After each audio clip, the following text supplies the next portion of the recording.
Mummy చెర్ర అయితే నా phone కింద పడుతుండే తెలుసా? ఎందుకట్లా గట్టిగా అరిచినావు?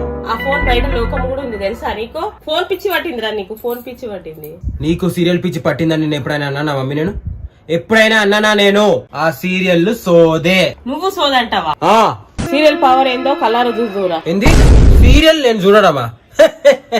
ఛాన్సే లేదు మమ్మీ. ఇప్పుడు ఫస్ట్ సీరియల్ వదినమ్మా. ఏమైంది మమ్మీ? ఎందుకు తిడుతున్నాయి? ఎందుకు సారీ చెప్పమంటున్నా? అని ప్లాస్టిక్ బియ్యం అమ్మేది కదా, అందుకే తిడుతున్నాను. ప్లాస్టిక్ బియ్యం అమ్ముడేంది మమ్మీ? డాక్టర్ బాబు జైలు పోతాడా మమ్మీ? వెళ్ళిపోతాడు. మోనిత చచ్చిపోయిందా బతుకుందా? బతికే ఉంది. బతికే ఉందా? ప్లాన్ వేసింది అనమాట. ప్లాన్ వేసి. అమ్మో మమ్మీ, ఇప్పుడు దీపక చచ్చిపోతే ఏమైతుంది మమ్మీ? దీపక చచ్చిపోతే నేను ధర్నా చేస్తా. అమ్మ బాబాయ్, నువ్వు సీరియల్ చూడటం ఏంద్రా? పోయి కార్తీక దీపం చూస్తున్నావు, టైం వేస్ట్ రా.